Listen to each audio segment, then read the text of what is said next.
Eh bien, mesdames, messieurs, chers amis du Collège Belgique et de l'Académie, je vous souhaite la bienvenue ce soir pour le cours, conférence du professeur Marc Hunyadi que j'ai le plaisir d'introduire et de présenter. Le parcours personnel et humain du conférencier de ce soir est un parcours singulier, puisque notre professeur est né à Genève, mais de parents hongrois qui s'y étaient réfugiés quelques années plus tôt. Aujourd'hui, je vais y revenir, il est professeur de philosophie sociale, de philosophie morale et politique à l'université catholique de Louvain. Mais donc, étant né à Genève, il y a commencé ses études, mais pas seulement qu'à Genève. Il a aussi étudié à Paris et à Francfort, et il est vrai que son parcours intellectuel et universitaire a été marqué par la rencontre de grands philosophes, mais singulièrement d'un philosophe qui compte énormément dans le champ de la philosophie contemporaine, je veux dire le philosophe allemand Jürgen Habermas.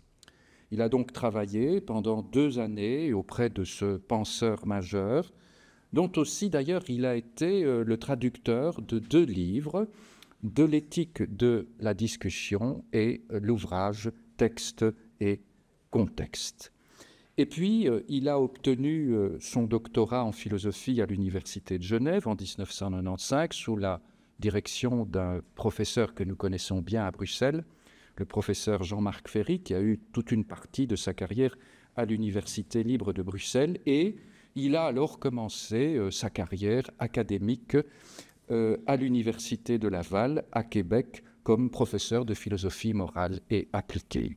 Et puis après, quand il a eu terminé ce passage par le Québec, il est donc arrivé à l'Université catholique de Louvain, où il est toujours en poste. Alors, quand le professeur, qui est mon collègue aussi et un cher ami, est arrivé dans notre université, il a eu l'intelligence de créer un très beau centre de recherche qui existe toujours, le Centre Européen, qui voulait donc penser sur le plan de l'éthique et sur le plan de la morale quelle est en quelque sorte l'odyssée de cette Europe. Et puis, au fur et à mesure de sa carrière, avec bien entendu des directions de thèse, des directions de mémoire, des cours, etc., l'encadrement des étudiants, il a fait partie d'un centre de recherche qui a été consacré à l'interface entre la médecine et la robotique. C'est le centre de recherche de l'Université catholique de Louvain, Louvain Bionics, qui donc s'intéresse à cette particularité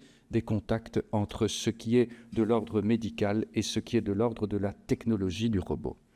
Et puis, il est aussi, en plus de son engagement à l'Université catholique de Louvain, il est aussi professeur associé à l'Institut Mines Télécom de Paris, où il fait des recherches et des enseignements sur les valeurs et les politiques des informations personnelles dans les entreprises. Et il est également, c'est une partie importante aussi de sa vie académique et universitaire, il est membre du comité éthique d'Orange en France et membre de comités éthiques d'instituts de recherche extrêmement importants, où l'on retrouve toujours cette articulation entre la philosophie morale, la philosophie fondamentale aussi, et puis les recherches appliquées, que ce soit l'exploitation de la mer, la question du développement, la question de l'alimentation et de l'environnement. Et puis, comme c'est aussi un philosophe engagé, il écrit beaucoup de livres, je vais y venir, mais c'est aussi un professeur qui régulièrement écrit dans les journaux, et singulièrement un journal qui lui tient à cœur, c'est le journal suisse, pour lequel il écrit dans le supplément littéraire du journal Le Temps, journal de Lausanne et à Genève. Et donc, vous le voyez, il y a une double direction dans la vie intellectuelle et l'engagement scientifique et académique du professeur Hunyadi, une double direction qui est celle d'une philosophie morale fondamentale, les grands textes fondateurs de la portée morale de la philosophie, et puis une philosophie que nous disons aujourd'hui appliquée et sur laquelle il a donc écrit de très nombreux ouvrages. Cela veut donc dire qu'il estime toujours qu'une réflexion en éthique fondamentale doit être articulée à une théorie critique de la société. Alors, il a écrit des ouvrages extrêmement importants, et je me permettrai, mon cher Marc, de n'en citer que quelques-uns, parce qu'ils sont nombreux, mais vous pourrez les retrouver sur le site internet du professeur, un site tout à fait convivial et très bien fait, qui permet aussi de suivre l'actualité intellectuelle du professeur. Mais enfin, il y a des ouvrages qui ont marqué. Je est un clone, ouvrage publié en 2004, La tyrannie des modes de vie, ouvrage publié en 2015, et Le temps du post-humanisme, ouvrage publié en 2018. Et souvent, dans ces ouvrages et dans le travail que fait le professeur Hunyadi, il y a donc la volonté d'interroger le libéralisme contemporain et d'interroger ce qu'il a fait de la défense des droits et des libertés individuelles, d'où le fait que le professeur s'intéresse aussi à ce qu'il appelle la tyrannie des modes de vie, ce qui fait que ce sont des instants et parfois des périodes longues de nos histoires de vie qui font que nos modes de vie nous échappent, par exemple, en raison de l'impact de la technologie. Alors, tout récemment, il a écrit des ouvrages assez importants et qui ont eu véritablement une destinée philosophique sur la thématique de la confiance, dont il est un spécialiste avéré et même un expert.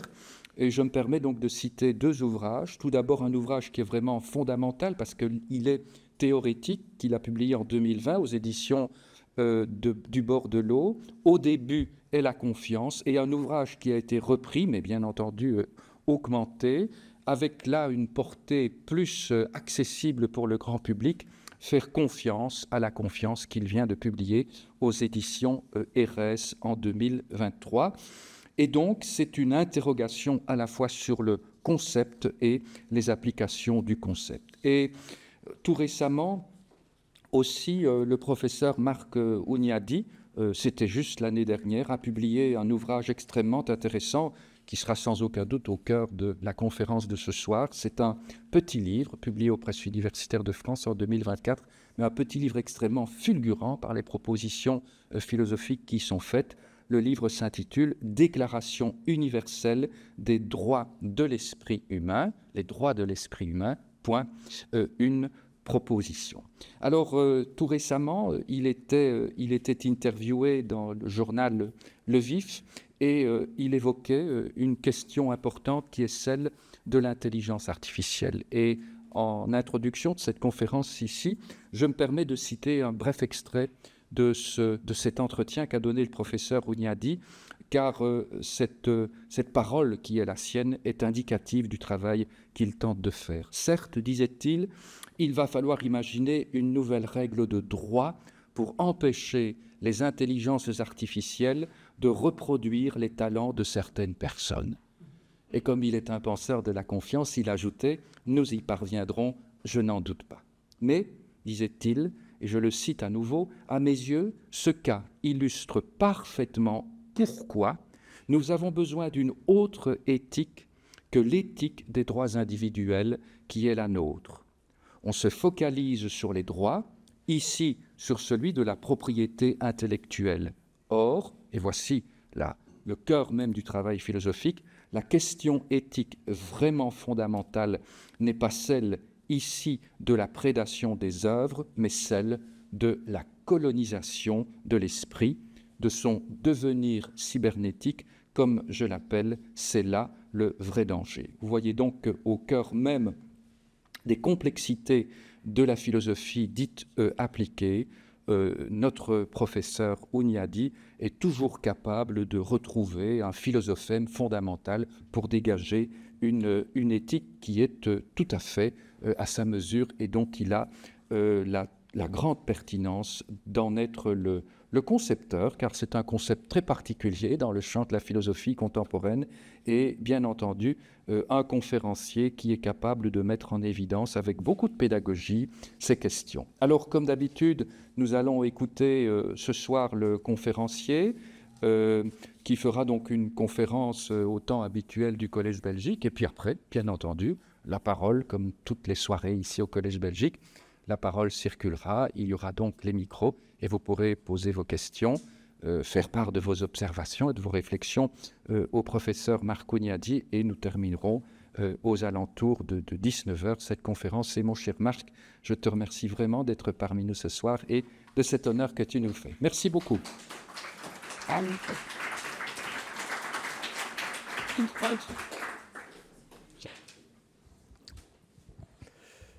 Merci, cher Jean, de cette introduction vraiment très, très amicale. Et un grand merci aussi à toi, en tant que collègue, en tant qu'ami et en tant qu'administrateur délégué du Collège Belgique, de me donner l'occasion ce soir de m'exprimer devant vous sur ces sujets, effectivement, qui me sont chers.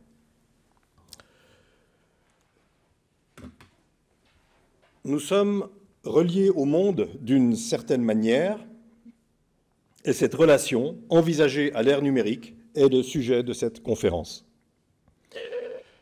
Pour nous autres humains, l'expérience la plus immédiate, celle d'être reliés au monde, ne se pose généralement pas comme problème. Les problèmes que nous avons en tant qu'individus vivants, problèmes quotidiens, affectifs, techniques, professionnels, éthiques, se posent sur le fond d'une relation non problématique avec le monde. Ils se tiennent, ces problèmes, dans les limites de ce rapport présupposé comme allant de soi. Ces problèmes quotidiens surviennent lorsqu'accomplissant une action, nous rencontrons telle ou telle résistance particulière, tel ou tel obstacle singulier, telle ou telle contrariété inattendue, et cherchons à les résoudre, à les aplanir, à les surmonter. Et lorsqu'au contraire, aucun heurt ne se rencontre, lorsque la continuité de notre expérience est assurée de manière fluide et que nos actions se déroulent de manière spontanée, comme lorsque l'on parle ou bouge librement, eh bien, la relation au monde en tant que telle a encore moins l'occasion, si l'on peut dire, d'être thématisée comme problème, allant simplement de soi, comme le présupposé insu du déroulement de la vie elle-même. Puisqu'elle ne surgit pas dans le cadre de nos activités quotidiennes, la question de la relation au monde en tant que telle peut être qualifiée de problème authentiquement philosophique. Un problème philosophique, c'est en effet un problème qui, à la différence de ceux de la vie courante, se pose dans l'attitude philosophique, qui n'est pas l'attitude d'une certaine personne nommée philosophe, mais qui désigne une manière conceptuelle d'envisager la réalité humaine. Armée de ces concepts, la philosophie envisage l'expérience humaine comme un tout. C'est un privilège qu'elle cultive depuis sa naissance, car aucune science ne le fait ni n'a jamais prétendu le faire. La biologie considère l'homme en tant qu'il est un être vivant, la sociologie en tant qu'il est un être de société, la psychologie en tant qu'il a des états mentaux ou des comportements. Quant à la science mathématique ou physique, elle s'occupe d'autres régions de l'être. Envisager l'expérience humaine comme un tout, cela ne veut pas dire la décrire exhaustivement. Cela veut dire comprendre son sens. La philosophie vise à restituer une vision d'ensemble de l'expérience humaine afin d'en élucider non pas le fonctionnement, l'origine ou l'évolution, mais le sens. Un problème philosophique pourtant ne naît pas de rien. Comme tout problème de la vie ordinaire, il naît d'un choc, d'un étonnement, d'une mise en question imposée par le cours objectif des choses, par une attente déçue, par une urgence inédite ou le surgissement d'un fait nouveau. J'aimerais donc préalablement dire quelques mots sur la manière dont s'est imposé à moi le problème de la relation au monde comme problème philosophique majeur et désormais, je le crois, enjeu pour l'humanité future. Comme les individus qui grandissent puis agissent à même le contexte dans lequel ils sont plongés sans l'avoir voulu, la philosophie rencontre le monde comme une totalité qu'elle n'a pas constituée.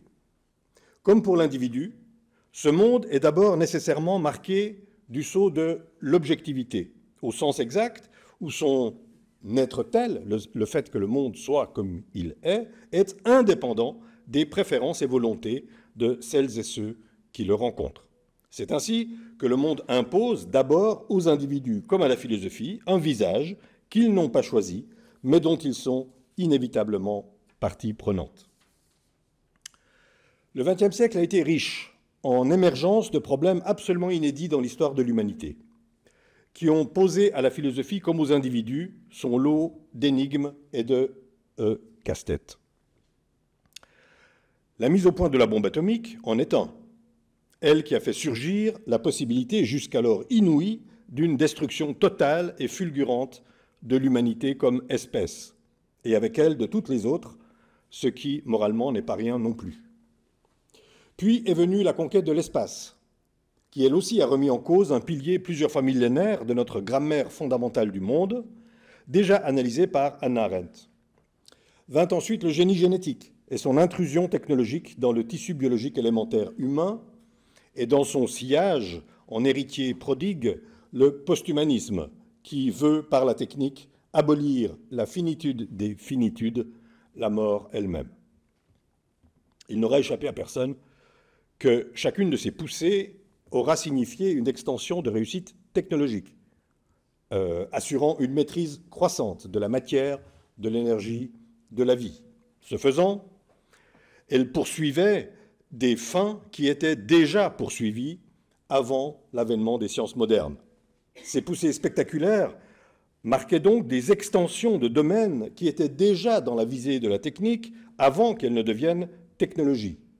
Car je distingue la technique de la technologie en ce que la première, la technique, donc, dépend d'un savoir-faire d'expérience, naturellement acquis par apprentissage, par confrontation au monde, accumulation ou transmission, alors que la deuxième, la technologie, donc, s'émancipe de cette expérience directe et dépend d'un savoir scientifique, savoir d'expert, acquis indépendamment d'un savoir-faire pratique. En ce sens, les grandes poussées du XXe siècle sont, on le voit bien, technologiques. Mais dès la fin de ce même XXe siècle, une nouvelle technologie s'est répandue dans le monde, à la vitesse d'une plante invasive. Il s'agit bien sûr de la technologie numérique, qui, augmentée de l'intelligence artificielle, a donné naissance à ce que j'appelle le numérique plus. Technologie inédite sous de nombreux aspects, mais dont le trait le plus flagrant, le plus immédiatement patent, et c'est là l'un des facteurs qui l'a rendu dès le départ irrésistible, est d'être indéterminé quant à sa fin. Non pas assigné à un domaine d'action propre, comme les techniques anciennes, le marteau pour planter le clou, une voiture pour aller de A à B, mais s'appliquant simultanément et transversalement à l'ensemble des domaines d'activité humaine, sans limite assignable a priori. Le numérique plus est un moyen sans fin, ou encore ce qu'il faut appeler une métatechnologie, c'est-à-dire une technologie de toutes les technologies, parce qu'elle est indéterminée quant à sa fin, précisément, pouvant les accueillir toutes. Cette indétermination étant précisément ce qui rend ces champs d'application potentiellement sans limite. Il en résulte un pouvoir d'intégration sans précédent, comme on le voit au fait que le numérique plus impacte toutes les techniques et technologies passées, tous les domaines d'action, toutes les facettes de l'existence, ce qui implique à son tour que chaque utilisateur puisse y trouver son compte. Chacun, chaque individu, chaque entreprise, les organismes privés ou publics, les institutions, les États, chacun estime, à juste titre, pouvoir retirer d'importants avantages et bénéfices de cette technologie polyvalente. Sous bien des aspects, on le sait bien, elle a rendu la vie plus facile, les actions plus efficaces, les savoirs plus performants, ses bénéfices immédiatement visibles l'emportant de ce fait largement sur ses coûts potentiels. Le numérique plus a ainsi joui dès le départ d'un pouvoir d'attraction d'une puissance inconnue à ce jour, pouvoir tentaculaire et baroque devant lequel l'humanité prise de court ne pouvait que s'incliner. Arrivé à ce point de l'histoire, on pourrait se contenter d'admirer une telle percée dans l'évolution intellectuelle de l'humanité, d'enregistrer les mérites innombrables déjà accumulés via cette nouvelle technologie et de passer son temps à tenter d'imaginer toutes les applications futures encore inexplorées de son potentiel infiniment exploitable. Je ne rechigne personnellement pas à cet exercice, ayant été dès le début en admiration permanente, authentique et sincère devant le concentré d'intelligence humaine que représentait désormais le moindre de nos appareils de poche. Mais très vite, il m'est apparu aussi qu'on ne pouvait en rester à se relever admiratif de l'inventivité humaine. Quelque chose de beaucoup plus fondamental était en jeu que cette percée inouïe dans le pouvoir instrumental de l'homme. Il m'est en effet apparu très tôt que tant que l'analyse en restait à ce niveau instrumental, justement, c'est-à-dire au niveau du numérique envisagé comme outil permettant d'accomplir une foule de choses dans le monde. Donc tant qu'on en restait là, l'admiration, voire l'enthousiasme, pouvait légitimement être de mise. Mais dès lors que la réflexion se décidait à prendre vraiment au sérieux son caractère méta, dès lors donc qu'elle se résolvait à quitter le point de vue des utilités ponctuelles pour adopter un point de vue global sur son extension, un tout autre horizon d'analyse s'ouvrait alors à nos yeux. C'est ce changement de perspective que j'ai adopté dès qu'il m'apparut que, par son caractère transversal, justement, par sa capacité à pénétrer tous les domaines de l'expérience, à faciliter toutes les actions, profanes et expertes, quotidiennes ou spécialisées, par sa capacité aussi à intégrer toutes les expériences passées, le numérique plus aboutissait en réalité à transformer rien de moins que notre rapport au monde, jusque-là donné comme allant de soi. Il le transforme non pas tant parce qu'il facilite, comme toute autre technologie avant lui, nos actions dans le monde, que parce que, par ses facilités appliquées à tous les domaines d'expérience, il façonne l'esprit à son image, l'organisant plus en fonction de ses besoins propres que de ceux de l'esprit. C'est ce que je vais essayer de montrer dans un premier temps.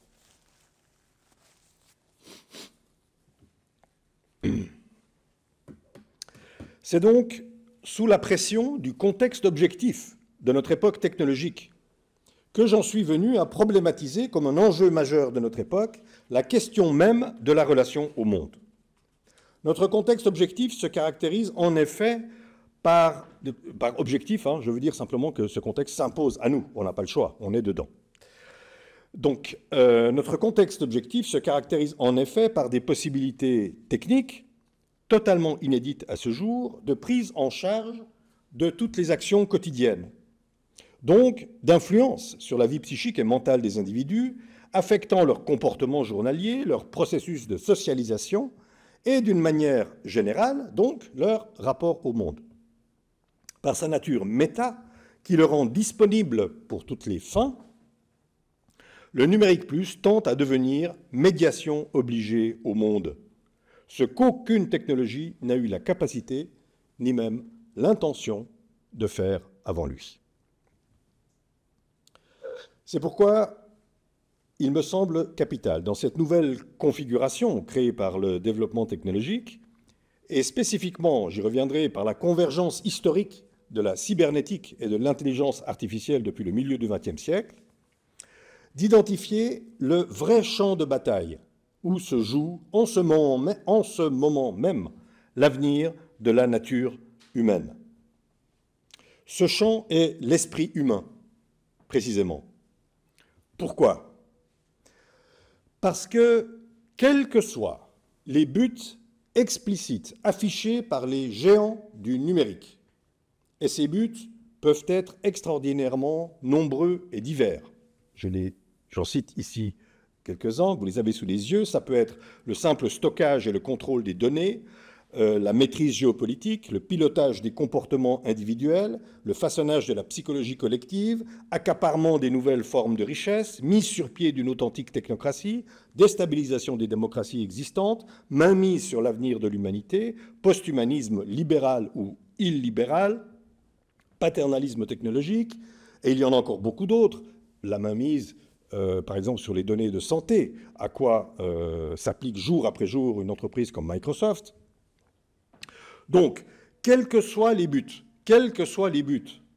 que s'assignent les géants du numérique, leur réalisation devra nécessairement passer par la colonisation de l'esprit, c'est-à-dire par l'imposition obligée pour chacune et chacun d'entre nous et pour chacune de nos actions du passage par des dispositifs numériques.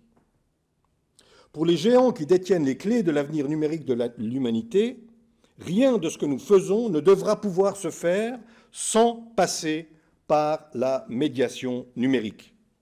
Ils annoncent un monde où, à chaque aspiration humaine, devrait correspondre une application dédiée. C'est notamment, explicitement, le projet du métavers, dont vous savez qu'il est porté par Mark Zuckerberg. À chaque désir qui s'exprime, une réponse technique appropriée. Cette visée de mise en dépendance intégrale est ce que j'appelle la colonisation de l'esprit humain. C'est en conséquence à partir d'elle, à partir de cette colonisation, qu'il faut penser les enjeux éthiques de la situation qui est objectivement la nôtre aujourd'hui. C'est cette colonisation de l'esprit qui doit être le point focal de l'éthique des technologies aujourd'hui, parce que c'est l'enjeu suprême de leur extension tous azimuts.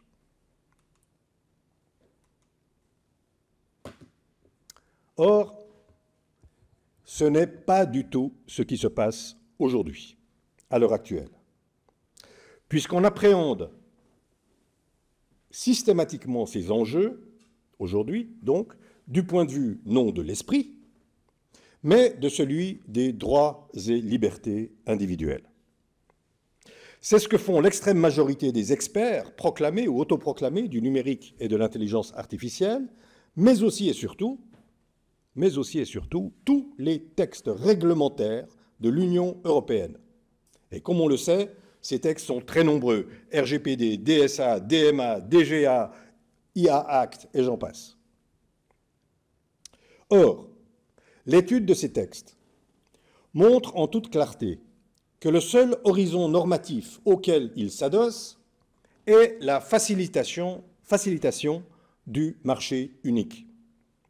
Ce qui veut dire que toutes les dispositions qui y sont énoncées, toutes les dispositions, je dirais même éthiques, qui y sont énoncées, protègent certes les utilisateurs dans leurs droits et libertés, et cela distingue assurément déjà l'Union européenne des autres pratiques en vigueur sur la planète, mais elle les protège, ces individus, en tant qu'ils sont utilisateurs du numérique plus. Et il ne viendrait à l'idée d'aucun de ces textes de protéger les individus du numérique plus lui-même. En réalité, ces textes visent à rendre conforme le numérique plus à l'éthique individualiste que réclame le marché. Et encore une fois, c'est déjà bien,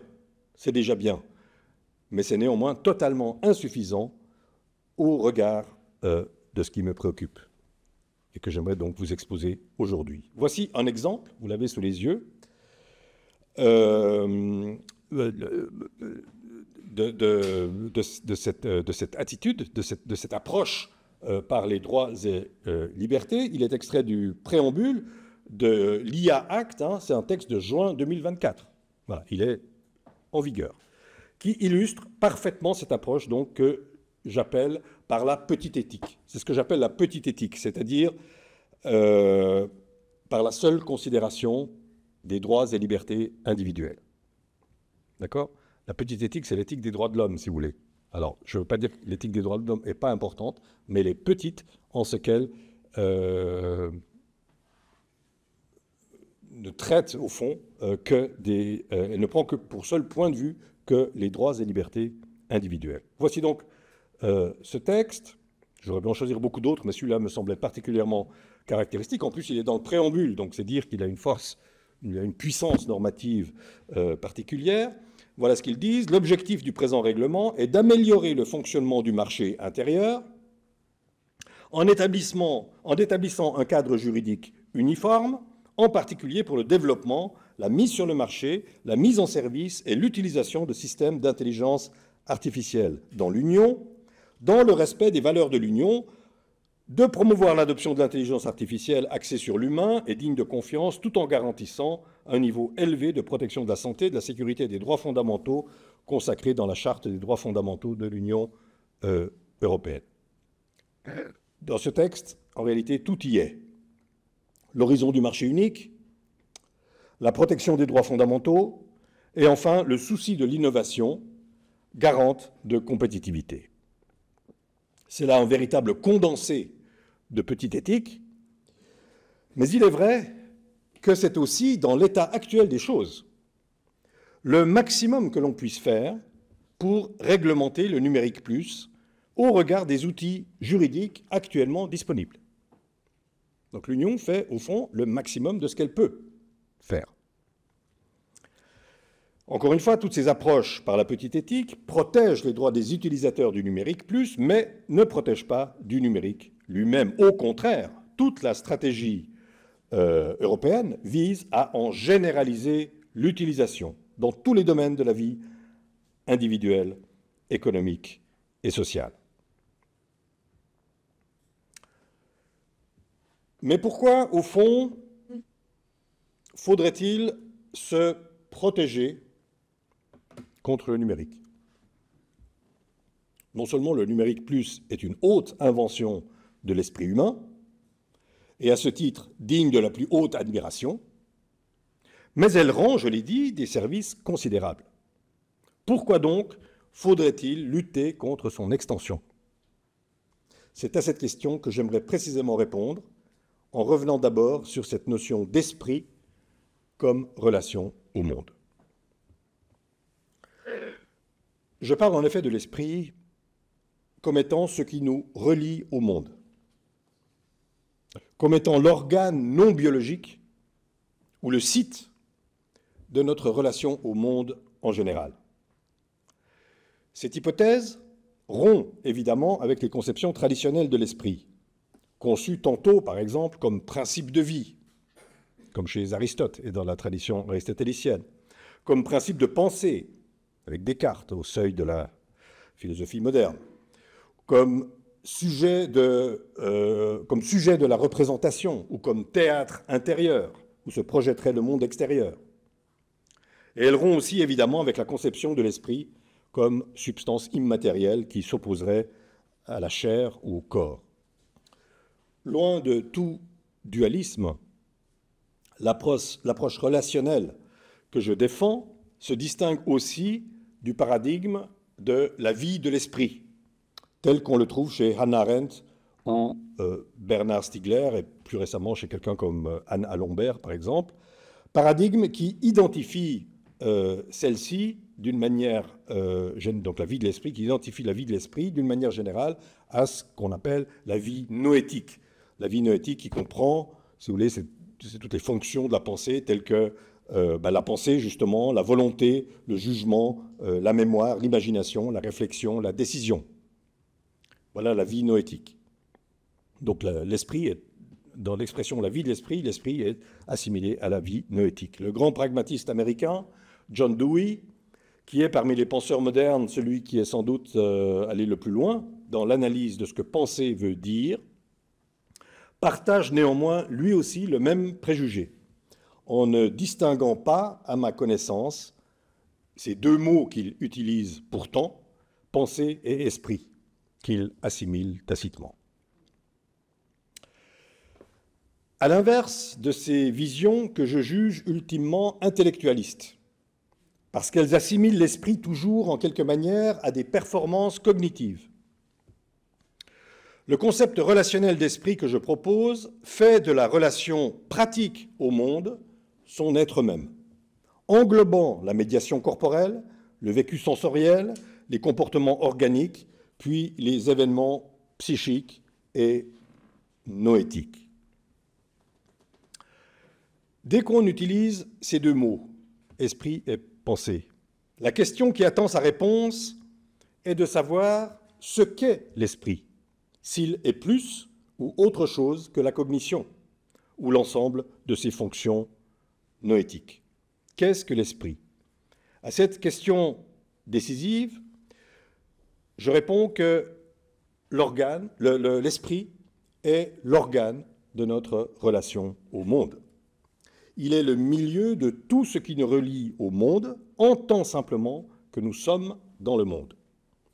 Cette définition de l'esprit comme organe non biologique de la relation à la fois comportementale, pratique, psychique et cognitive au monde permet en tout cas, dans un premier temps, de voir pourquoi le numérique plus, qui s'impose toujours davantage aux utilisateurs comme une médiation obligée au monde, est une technologie de l'esprit. On voit bien, par exemple, que l'addiction aux écrans, qui commence à poser des problèmes considérables. On voit bien donc que l'addiction aux écrans n'est pas un trouble de l'intelligence, ce n'est pas un trouble de la pensée, mais justement un trouble de ce que j'appelle l'esprit, précisément, distingué donc de la pensée. Le numérique plus est une technologie de l'esprit, précisément en ceci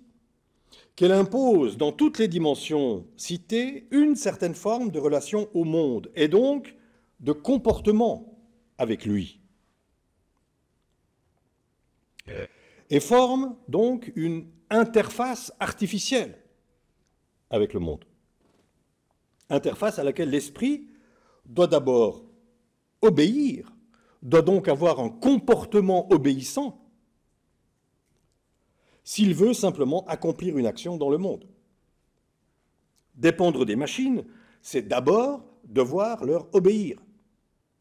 Cette obéissance préalable se matérialise pour nous concrètement aujourd'hui, tous les jours, plusieurs fois par jour, par la nécessité de mettre des codes, des mots de passe, des identifiants qui seuls permettent l'usage de ces dispositifs. Puis, une fois que tout ça est fait, on doit se conformer à toutes les exigences impérieuses requises par la machine.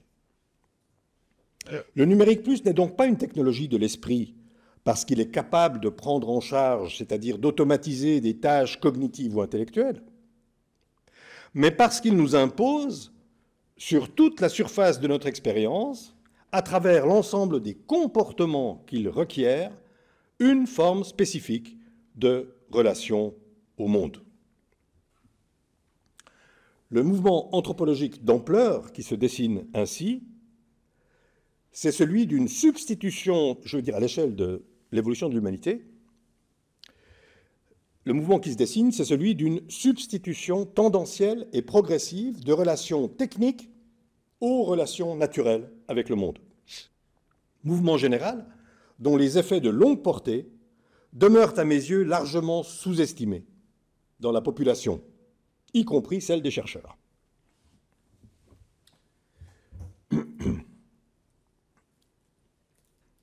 Mais de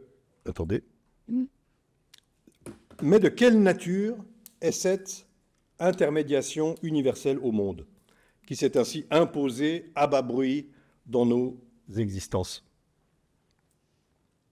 Quel est le type de relation au monde que nous impose la médiation numérique?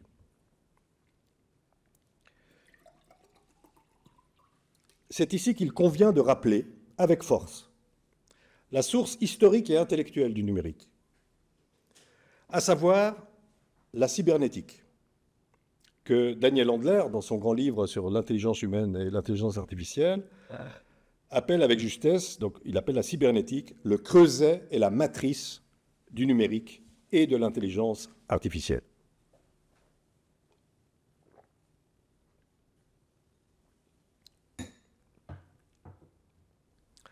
L'importance du paradigme cybernétique est trop souvent passée sous silence dans les réflexions sur le numérique.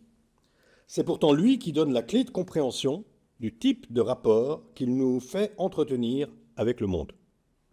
C'est à mon avis, en effet, en restituant, en rétablissant les soubassements cybernétiques de l'emprise actuelle du numérique plus, que l'on pourra mesurer ses effets à long terme sur l'esprit.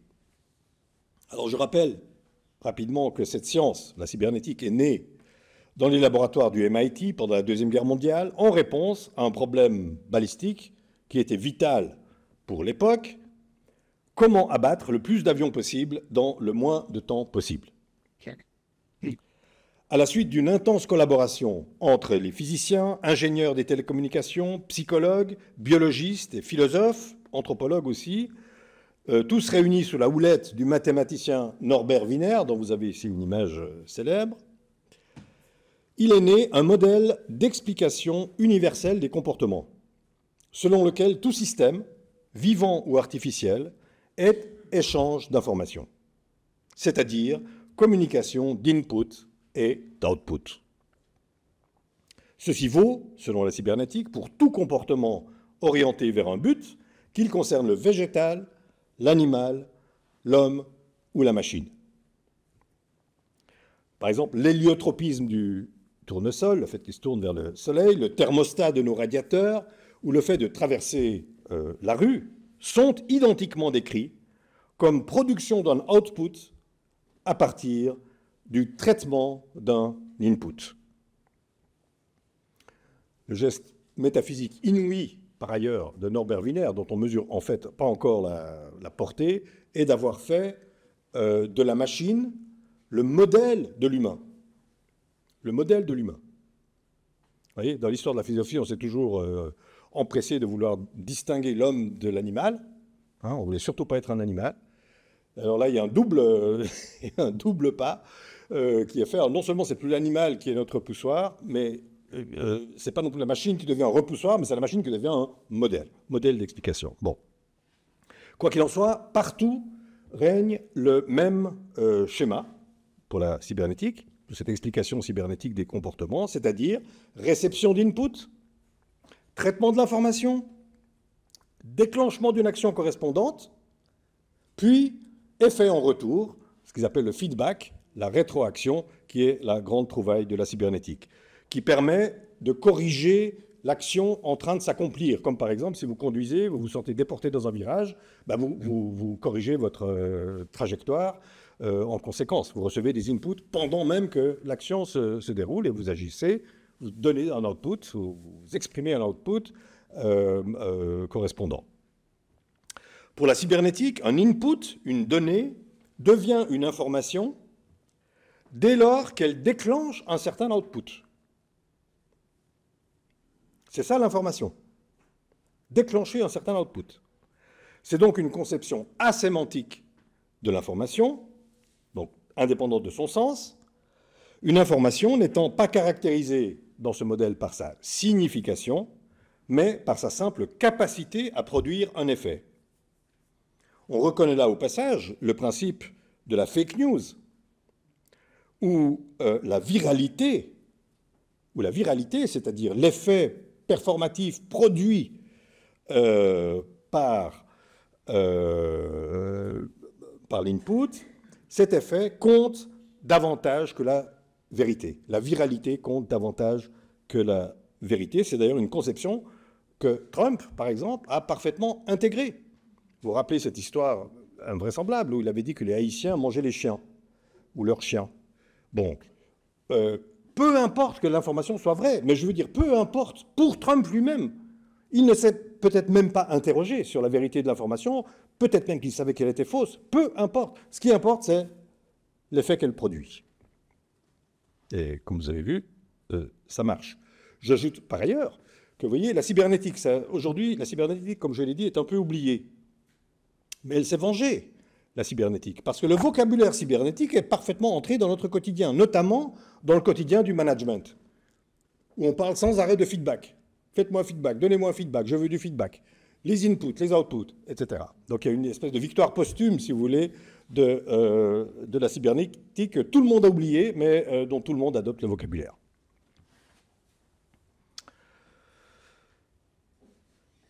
Donc, basé sur les seuls échanges d'input et d'output en fonction d'un but, le monde cybernétique dessine un monde purement horizontal d'échanges, monde fait d'interrelations fonctionnelles entre des données effectives, monde sans intériorité ni transcendance qui permet le contrôle des comportements par le contrôle des informations.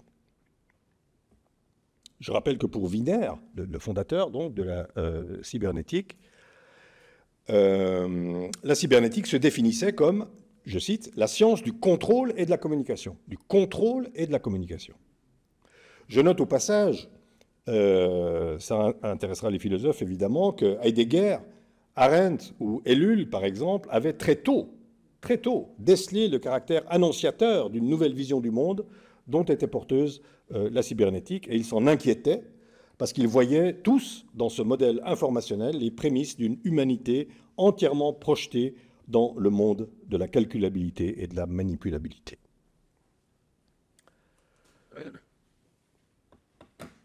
L'information, comprise comme une donnée contrôlable produisant un effet, est donc au cœur même de la science et du programme cybernétique.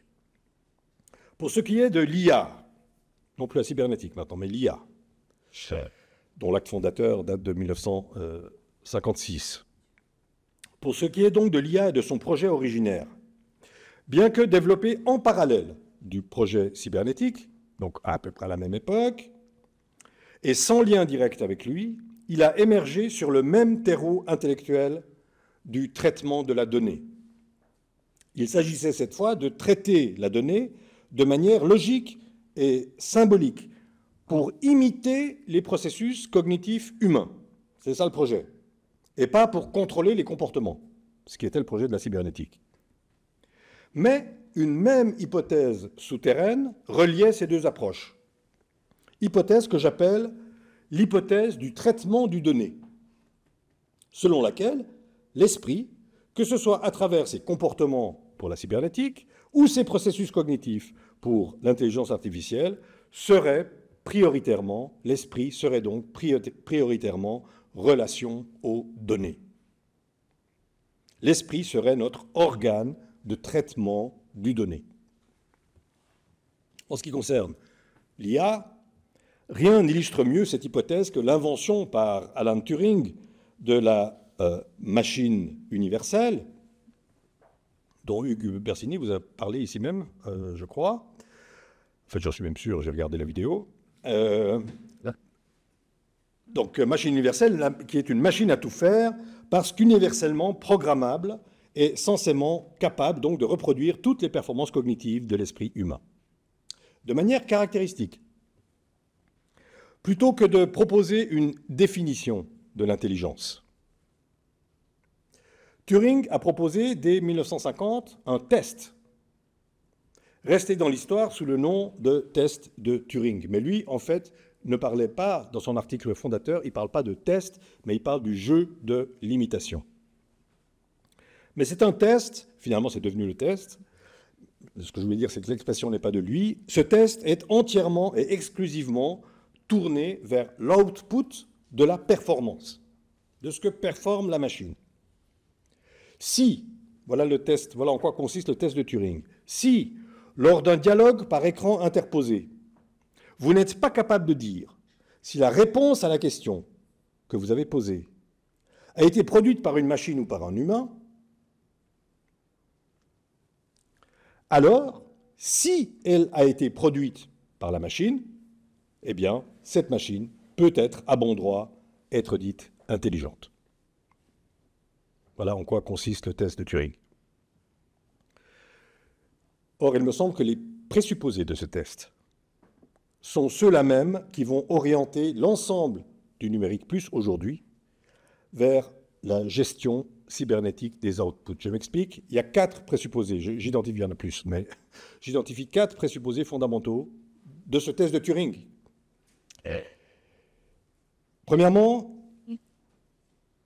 il s'agit d'abord d'esquiver tous les débats sémantiques, toutes les discussions philosophiques autour de la question du penser. C'est-à-dire, il ne s'agit surtout pas de s'engager dans une définition de ce que penser veut dire, de ce que l'intelligence veut dire, de ce que l'esprit veut dire.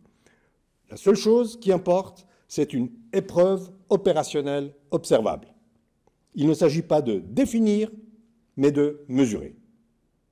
Mesurer des performances, en l'occurrence, donc, évidemment, mesurer des outputs. Ça, c'est le premier présupposé. Deuxième présupposé. Ce parti pris pour l'opérationnalité se répercute sur la conception, puisqu'on ne peut pas parler de définition, se répercute sur la conception de l'intelligence, qui est conçue comme étant opérationnelle, elle aussi, ce qui implique qu'elle pourra être évaluée selon un critère pratique. L'intelligence pourra être évaluée selon un critère pratique. Produire des phrases similaires à celles d'un humain pour Turing, et puis ceci va se généraliser à notre époque, pour le numérique plus, à la résolution de problèmes complexes. D'accord ? Il ne s'agit pas seulement de produire des phrases, mais de résoudre des problèmes. À chaque fois, il s'agit de produire une performance objectivement mesurable, un output objectivement mesurable, en réponse à une question posée. Troisièmement, je note, par parenthèse, que cette approche pratique fait de la machine de Turing un appareil non pas intelligent, mais capable de simuler l'intelligence humaine, au point de pouvoir réussir à induire en erreur un interlocuteur authentiquement humain. C'est donc une machine à tromper, plus qu'une machine intelligente. Dirait-on d'une fenêtre peinte en trompe-l'œil sur une façade qu'elle est une vraie fenêtre ou une fenêtre réelle, simplement parce qu'elle a induit en erreur un nombre significatif de spectateurs? Non.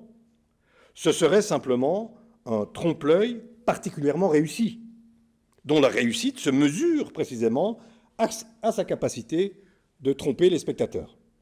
De manière exactement analogue, la machine de Turing est un trompe-l'œil d'intelligence. Quatrièmement, enfin, le paradigme conversationnel du test de Turing, parce qu'il s'agit, pour la machine, de répondre à des questions. Donc c'est un modèle conversationnel. Le paradigme conversationnel du test de Turing, et plus tard donc celui généralisé de la résolution de problèmes, partage donc l'implicite le plus enfoui, mais aussi le plus commun de l'IA et du numérique, implicite selon lequel l'intelligence consisterait, d'une manière générale, à traiter des données, et uniquement à traiter des données. Que l'esprit soit traitement du donné est la matrice philosophique de l'épistémé technologique d'aujourd'hui. C'est donc seulement la complexité de ce traitement qui constituerait le défi majeur pour l'IA. C'est-à-dire, il s'agit de trouver une manière suffisamment complexe de traiter des données, elles-mêmes suffisamment nombreuses, pour réussir à produire une intelligence humaine générale. Et on sait qu'avec l'IA générative, ChatGPT par exemple, cette complexification du traitement des données a fait un pas de géant. C'est ce présupposé commun à la cybernétique, à l'IA et au numérique, à savoir l'assimilation des opérations de l'esprit à un traitement de données, qui, à mon sens, conduit la théorie de l'esprit sur une voie fausse, incapable de rendre compte de la spécificité de l'esprit humain, et entraîne les applications pratiques qu'on en tire vers des conséquences nuisibles, parce que fondée sur une conception réductrice de l'esprit précisément. Il est vrai que ce que j'appelle l'hypothèse du traitement du donné n'est pas une invention de la science moderne. Elle a pour elle une longue et puissante tradition philosophique qu'on peut facilement faire remonter jusqu'à Platon et à la domination de la métaphore optique du voir pour caractériser notre rapport au monde. Rapport de connaissance, donc, chez Platon, c'est exemplaire, rapport de connaissance, donc, qui privilégie la vision de ce qui est donné aux yeux du corps ou aux yeux de l'esprit. Les idées, hein, de Platon, les fameuses idées de Platon, ben, il faut un œil de l'esprit pour ça, hein, ce n'est pas notre œil corporel qui les voit. Mais c'est à partir de Locke au XVIIe siècle et de la tradition empiriste qu'il inaugurait que l'hypothèse du donné a été exploitée le plus systématiquement, renforçant concomitamment cette idée que notre relation au monde serait avant tout épistémique, donc une relation de connaissance.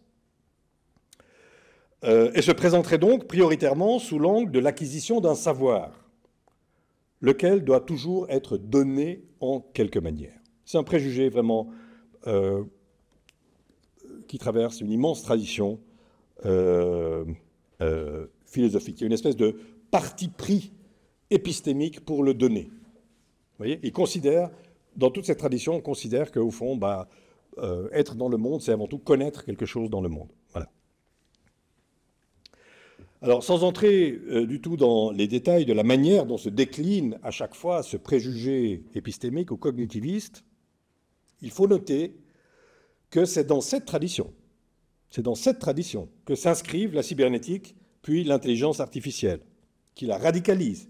Il radicalise cette tradition en ne considérant l'information que dans sa fonction opérationnelle, c'est-à-dire pour la cybernétique comme un signal mesurable dans un système où elle fonctionne à des fins de contrôle.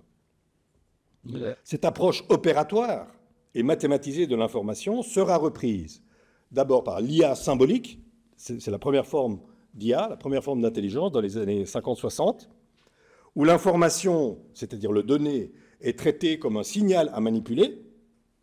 Le principe de cette première IA étant que penser, c'est manipuler des symboles.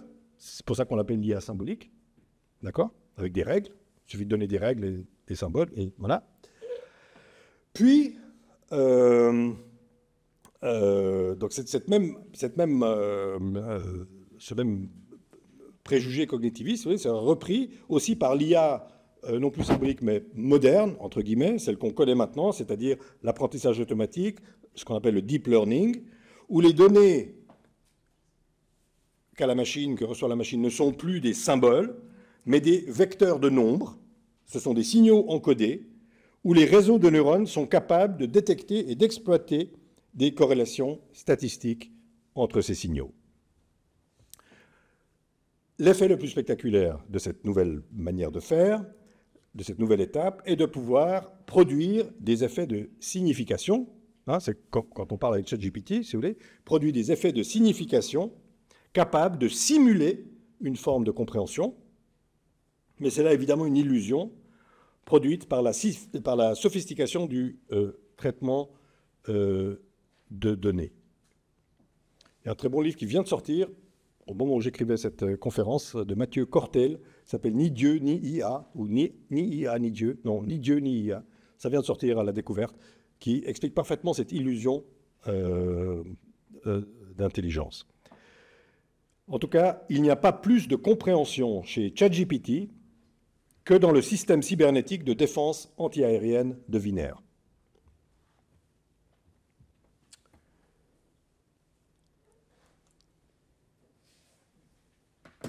À l'encontre de l'hypothèse du traitement du donné,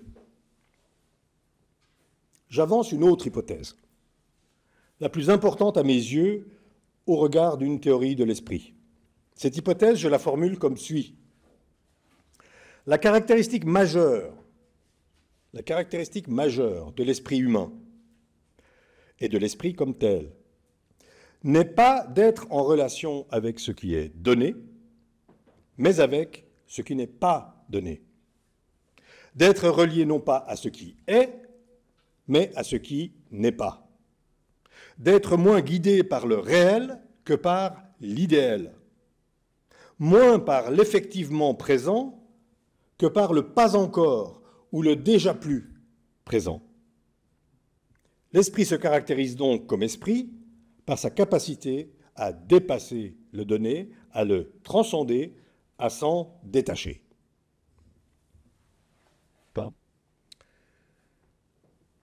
À la lumière de cette hypothèse du dépassement du donné, on voit toutefois maintenant la part de vérité que contient l'hypothèse traditionnelle, celle du traitement du donné. C'est que, pour dépasser le donné, il faut bien que le donné soit donné en quelque manière. Il faut du donné. Il faut que quelque chose soit donné pour pouvoir le dépasser. C'est entendu.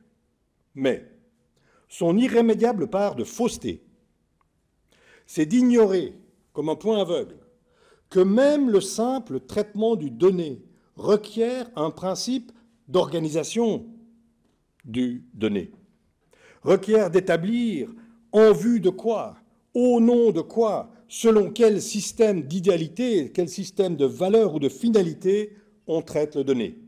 Et ce principe n'est pas donné dans le donné lui-même. Pour reprendre à titre d'illustration un exemple cybernétique, même la construction de dispositifs artificiels aussi simples qu'un thermostat présuppose d'y implanter un but, de se déclencher à 19 degrés par exemple, lequel doit être préalablement défini. Le but n'émerge pas du fonctionnement, c'est plutôt le fonctionnement qui est ordonné au but que l'on a d'abord fixé. Une fin n'émerge pas du monde tel qu'il est donné. Un but que l'on se propose d'atteindre n'est pas une donnée du monde, mais une production de l'esprit.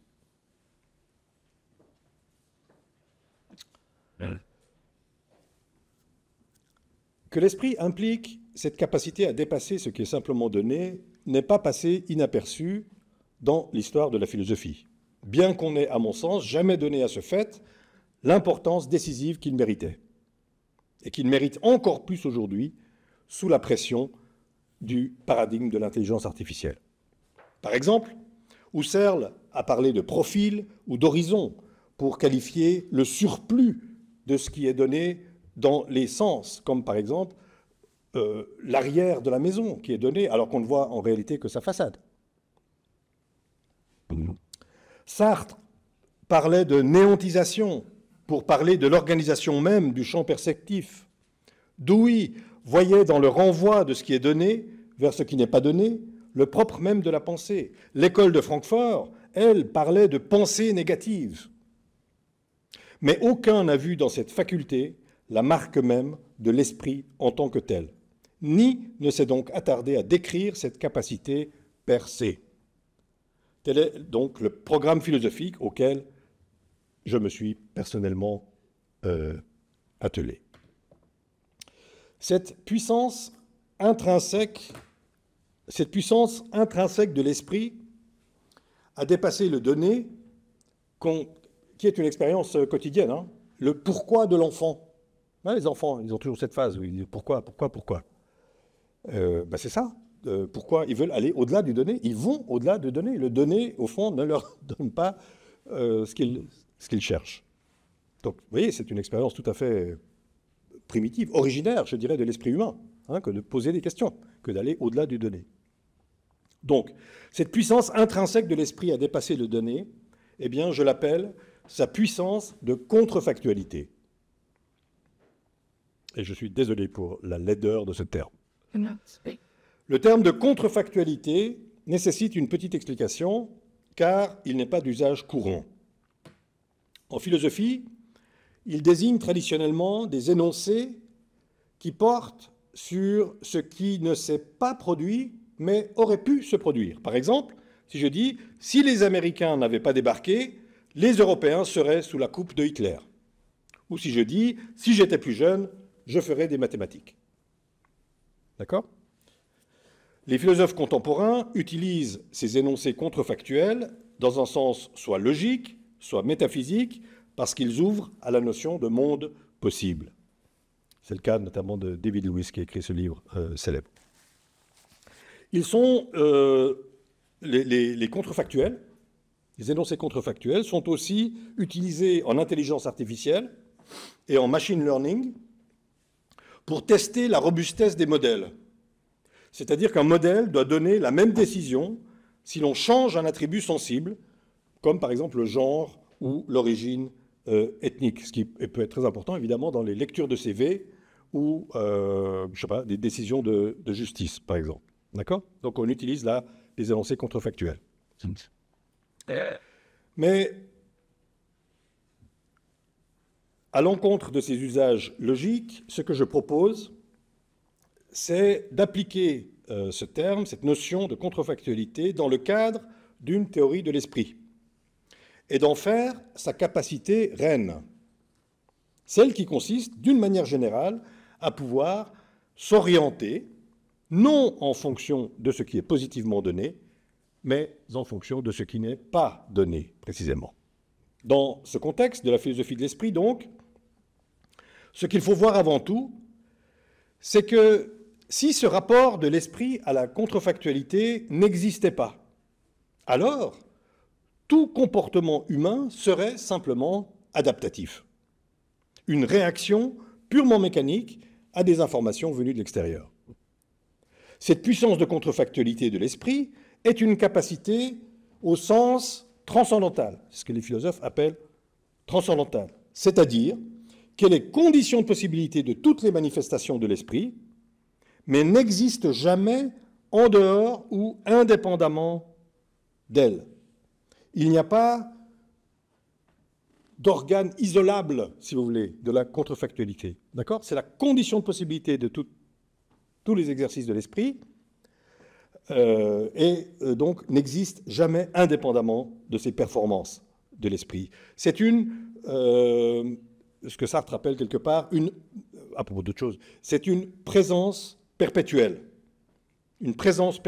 qui habite toutes les dimensions de la relation au monde. Elle traverse toutes les performances de l'esprit. Elle les qualifie comme relevant de lui, de l'esprit. Sans cette capacité propre à l'esprit, on ne poserait jamais de questions, ni ne formulerait des hypothèses. Vous voyez, quand Einstein se demande « mais qu'est-ce que ça ferait d'être dans un ascenseur qui va à la vitesse de la lumière ? Et qu'est-ce qui se passerait si de cet ascenseur, j'envoyais un rayon lumineux ?» Vous voyez, question hautement contrefactuelle. D'accord ? Mais donc, on ne poserait jamais ce genre de questions si on n'avait pas cette capacité de contrefactualité. On ne formulerait pas d'hypothèses, on ne créerait pas du nouveau, ni n'imaginerait des possibles. L'activité scientifique, le droit, le langage, la création sous toutes ses formes, l'imagination, l'évaluation éthique, l'aspiration à des idéaux, les sentiments, comme le regret ou la culpabilité, l'espoir ou l'abnégation, rien de tout cela ne serait possible sans ce lien interne à la puissance de contrefactualité, sans ce lien à ce qui n'est pas, mais est présent en quelque manière à l'esprit. Sans ce rapport à la contrefactualité, aucune action non plus ne serait possible, car toute action s'oriente toujours, en quelque manière, vers ce qui n'est pas encore. Sans ce lien, tout comportement serait esclave du donné, l'esprit serait enfermé dans sa caverne sensorielle, strictement dépendant du cours naturel des choses, toujours en réaction, jamais en création. La contrefactualité est le cœur battant de l'esprit.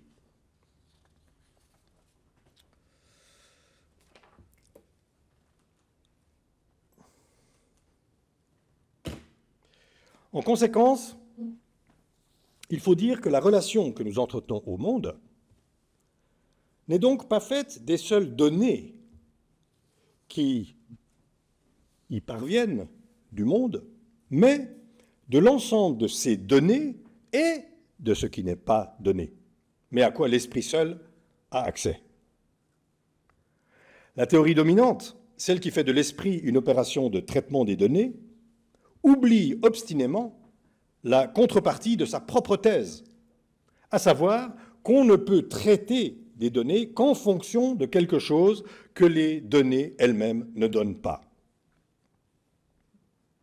Tout se passe comme si on oubliait que le recto d'une feuille a un verso qui en est rigoureusement indissociable. Ce caractère biface est aussi celui de l'esprit, nécessairement plongé dans la factualité de ce qui est et devant faire corps avec lui. Telle est ce que j'appelle la fonction mimétique de l'esprit. Il doit pouvoir s'en arracher pour accéder à sa qualité d'esprit. Telle est sa puissance de contrefactualité.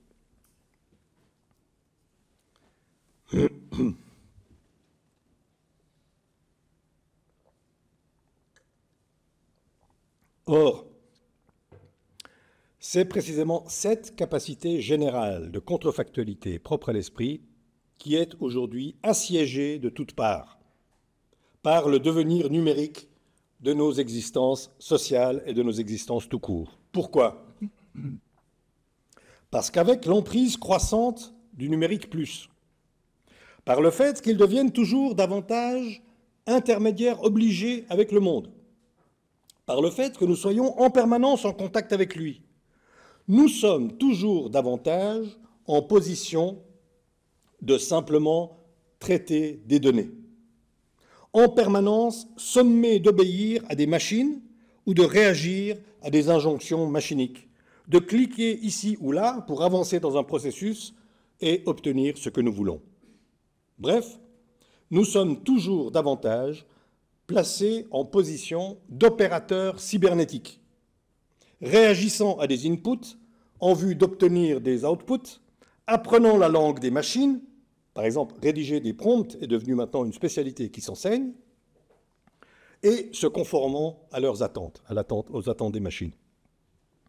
Immergés dans ce maillage cybernétique, plongés dans un monde de données, l'esprit apprend tout naturellement à se comporter en acteur cybernétique, adoptant automatiquement ses manières de faire, sachant transformer ses inputs en outputs, aguerri à formuler ses buts et objectifs, habile à optimiser ses comportements et à s'orienter dans le monde par data interposée. A, monde cybernétique, esprit cybernétique. Comme lorsqu'on acquiert sa langue maternelle, l'esprit adopte tout naturellement les bons réflexes et habitudes pour s'orienter dans ce monde. Ce qui menace donc, dans ce monde numérisé tel qu'il s'impose à nous, c'est le devenir cybernétique de l'esprit. Un esprit dont la capacité de contrefactualité s'étiole, s'estompe, parce qu'il baigne dans un océan de données qu'il est obligé de traiter, parce qu'il y trouve tout ce dont sa vie immédiate a besoin ou croit avoir besoin. Lorsqu'on empêche, peu importe par quel moyen, les manifestations de sa puissance de contrefactualité, par exemple en l'enrôlant dans une fonction cybernétique, alors c'est bien à la puissance de contrefactualité que l'on s'attaque. Non en elle-même, puisqu'elle n'existe pas isolément, mais dans ses potentialités d'expression, dans ses possibilités de s'actualiser. Elle est alors comme un muscle en apesanteur qui s'atrophie de ne pouvoir exercer sa force. Celle-ci n'est plus rien si elle n'a pas l'occasion de s'exercer, mais elle est encore là et elle pourrait être réveillée. Mais pour l'heure, la manière unilatérale dont le numérique plus s'est imposé à nous ne laisse entrevoir d'autre choix que de tourner de plus en plus vite dans cette vaste roue cybernétique d'échange d'informations où nous devenons malgré nous une machine à traiter des données. Un exemple extrême de cette cybernétisation du monde qui débouche sur la cybernétisation tendancielle de l'esprit est représenté par la généralisation de l'emploi des QR codes, que nous connaissons tous, puisque les QR codes dont nous dépendons pour accomplir nos actions ne peuvent pas être lus par l'esprit humain, comme par exemple dans sa relation naturelle aux signes, mais ne peuvent être lus que par la machine. Ce qui implique qu'en présentant un QR code, notre rôle se réduise à faire l'intermédiaire entre deux machines. La part vivante de notre activité, comme dirait Marx, s'y résume à y faire entrer en contact deux machines que nous ne comprenons pas. Cet exemple peut paraître anecdotique, mais il ne l'est pas. Il montre au contraire en toute clarté que le problème du numérique plus s'étend bien au-delà du capitalisme des plateformes, tel que l'analyse par exemple Shoshana Zuboff dans son fameux livre L'ère du capitalisme numérique, un livre formidable par ailleurs. Mais l'exemple du QR code montre donc qu'on ne peut pas s'arrêter juste à l'analyse des plateformes économiques. Ça va bien au-delà. Pourquoi? Parce que ce n'est pas seulement le consommateur qui doit se mettre à l'unisson du marché, mais c'est l'esprit qui doit se mettre à l'unisson des machines dans tous ces domaines d'activité. Le numérique plus n'affecte donc pas seulement la région de la consommation, la sphère donc de notre vie économique, mais le paysage tout entier des activités de l'esprit qu'il plie à ses exigences comportementales.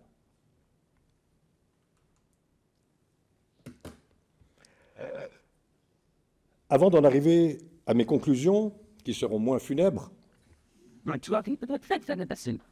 j'aimerais encore attirer l'attention sur le facteur principal qui rend cette évolution inarrêtable, sinon irréversible. Ce facteur est économique. J'ai mentionné en début d'exposé le contexte objectif qui, en quelque sorte, nous obligeait à nous situer sur le champ de bataille de l'esprit, et donc à nous interroger sur ce que devrait être une éthique de l'esprit, distincte de l'éthique de l'individu, qui constitue l'architecture normative de nos sociétés d'aujourd'hui. Or, chacun sait que ce contexte est puissamment façonné par l'économie, en l'occurrence par cette nouvelle économie qu'on appelle l'économie de la donnée, laquelle ne se résume d'ailleurs pas, elle non plus, au seul capitalisme de surveillance ou à l'économie des plateformes. Il faut se tourner ici vers les spécialistes de l'économie numérique pour se rendre compte que la matrice technique sur laquelle repose l'économie digitale, structurellement différente de l'économie traditionnelle, renforce nécessairement, de par sa nature même, de par sa dynamique propre, de par ses caractéristiques structurelles nouvelles, renforce donc nécessairement tous les aspects du numérique plus qui en font une menace pour la vie de l'esprit. Parce que ce qui, du point de vue économique, change tout, c'est que le numérique casse les coûts.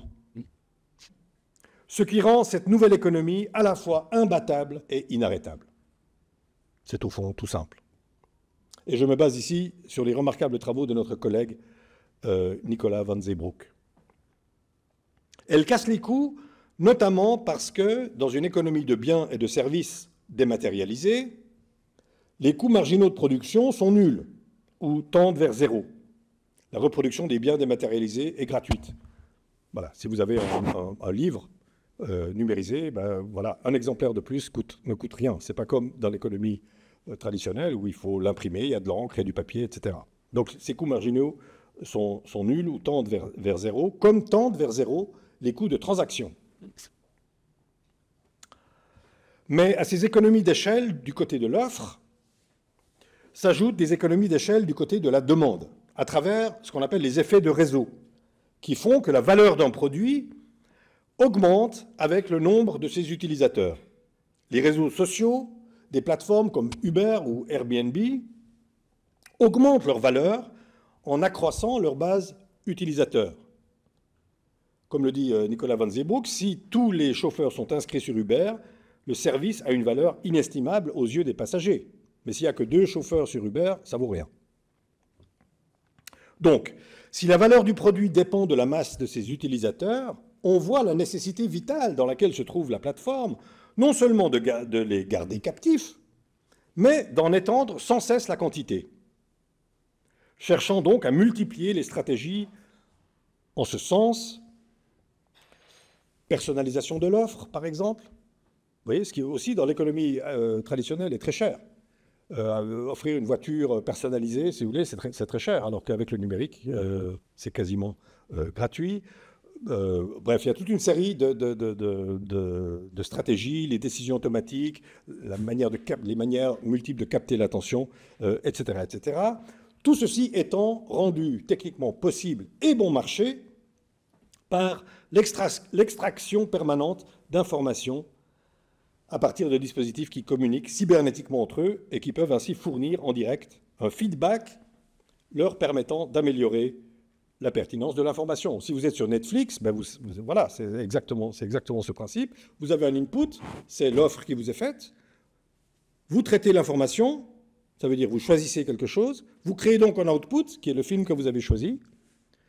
cet output est un input en fait pour le système qui, par feedback, corrigera au fur et à mesure l'offre qu'il vous fait. C'est un mouvement purement cybernétique, vous voyez, qui a lieu grâce à l'extraction permanente de données. Voilà.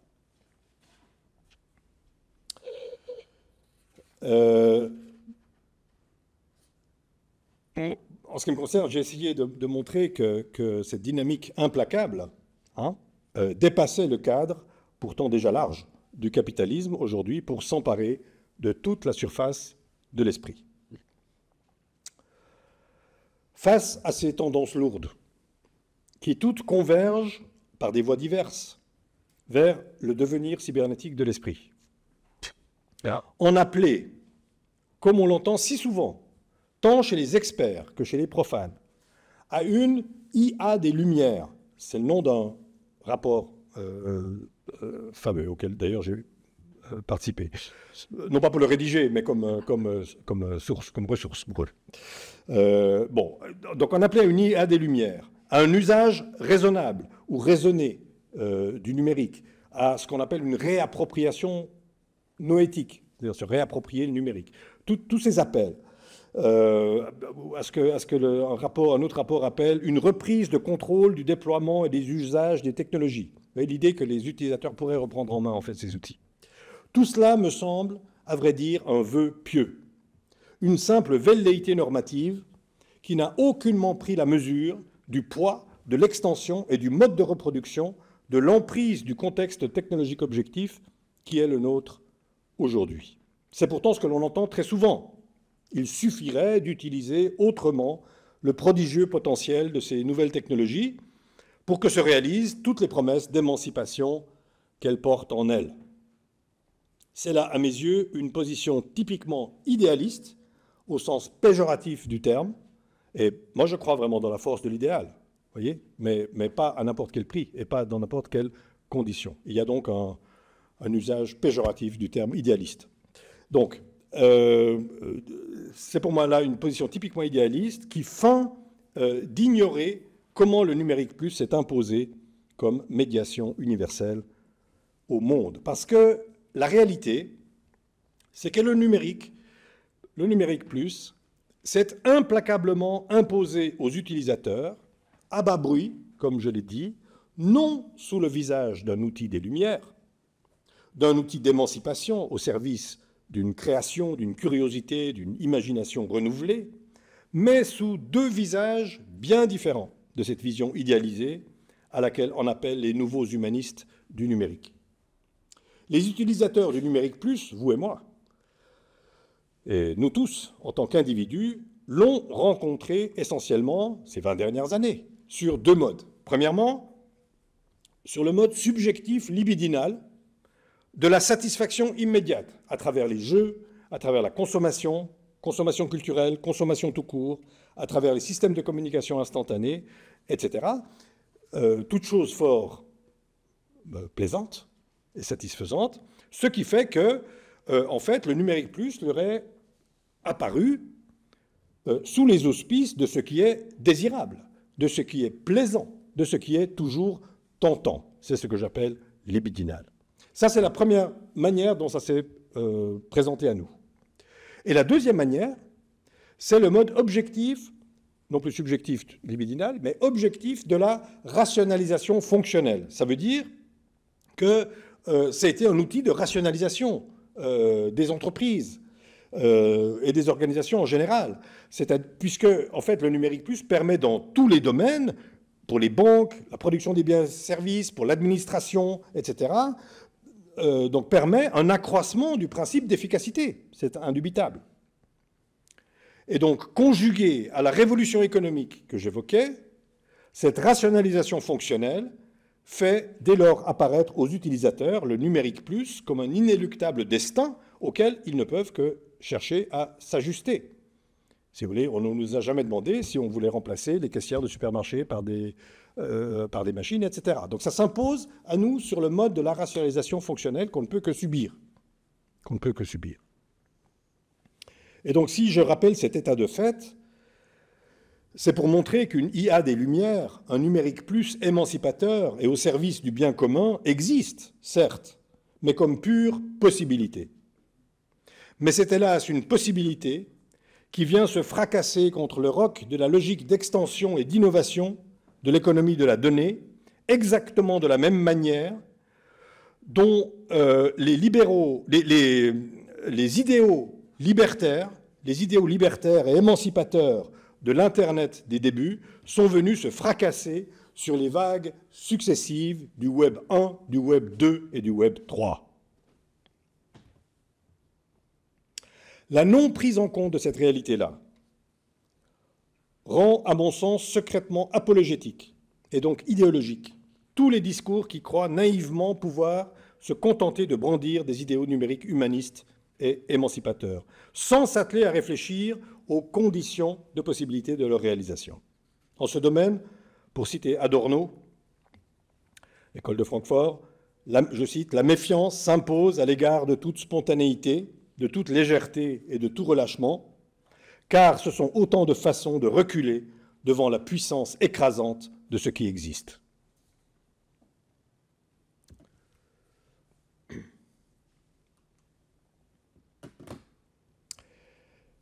C'est donc dans cette perspective, et j'en arrive à mes conclusions, dans cette perspective, fondée sur le diagnostic prospectif du devenir cybernétique de l'esprit, que j'ai formulé la proposition de déclarer l'esprit humain patrimoine commun de l'humanité, comme on l'a fait récemment pour les fonds marins.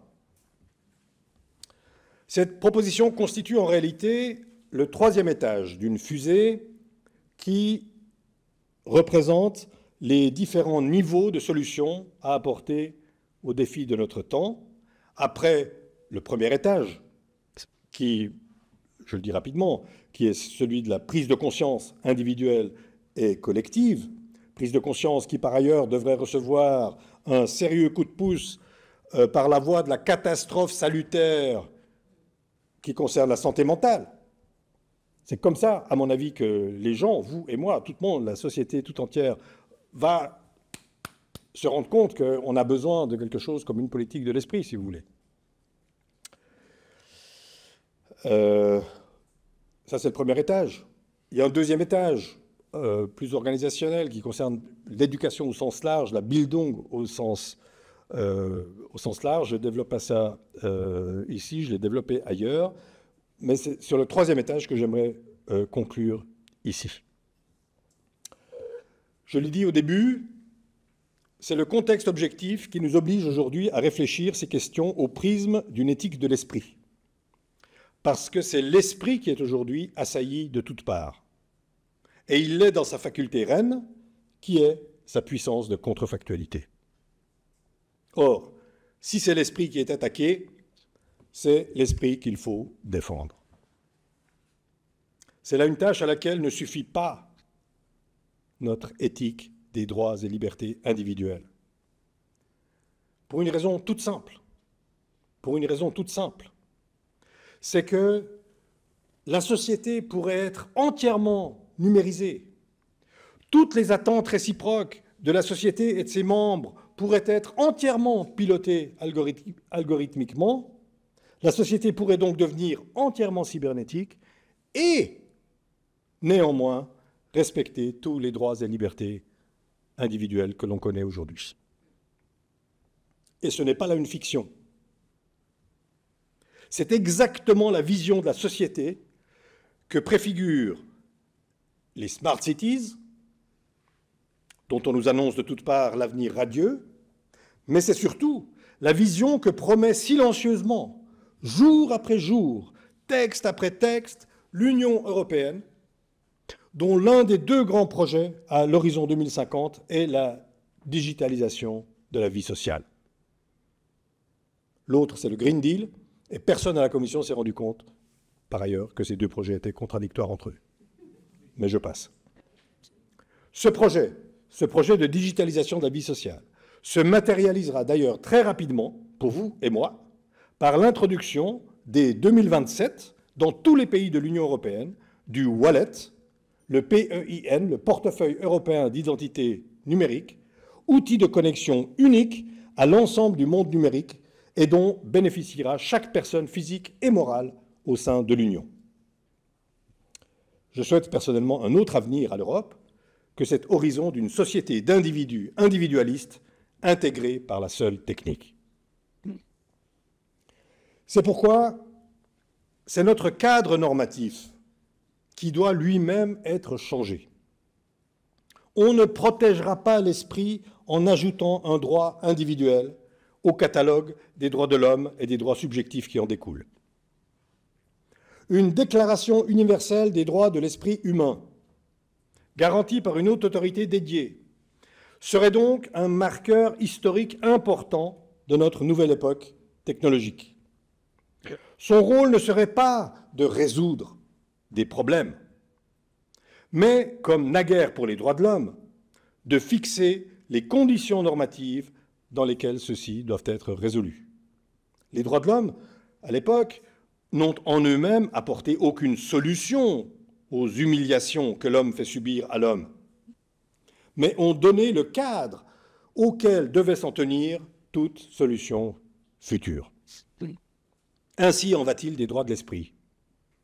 Avoir en vue l'esprit humain, et non plus seulement les droits individuels, est une extension qui est requise par l'état objectif du développement des technologies actuelles qui prennent pour cible, c'est ce que j'ai essayé de montrer, l'esprit humain précisément, théâtre de cette gigantesque bataille.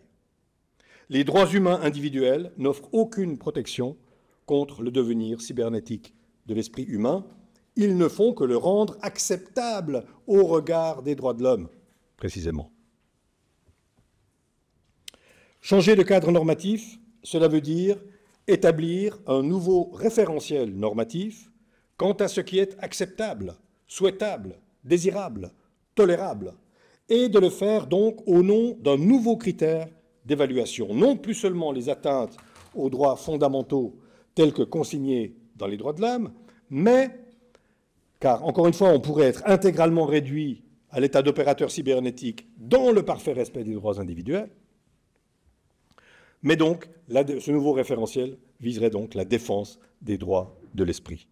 La grande différence, c'est le ce au nom de quoi les innovations technologiques sont évaluées.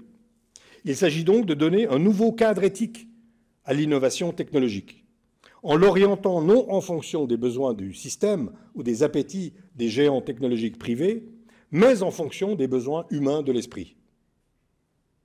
Et face aux sceptiques, qui doivent trouver cette proposition désespérément idéaliste, permettez-moi de noter que cette dynamique est en réalité déjà à l'œuvre, mais à l'aveugle, sans que ces soubassements normatifs ne soient explicités.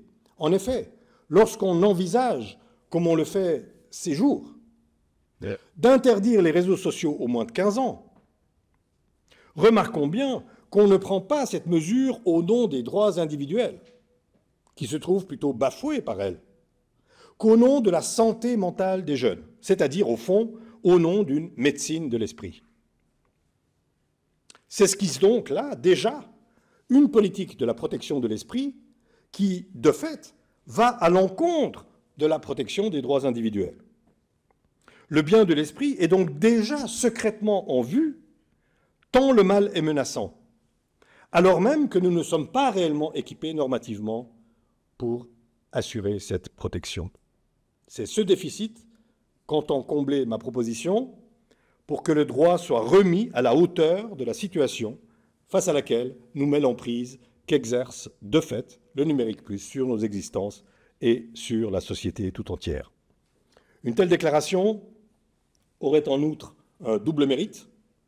D'une part, celui de donner à l'humanité si fragmentée aujourd'hui un nouveau sens de la solidarité, en la rendant consciente et fière de ce bien extraordinaire qu'elle possède, l'esprit humain.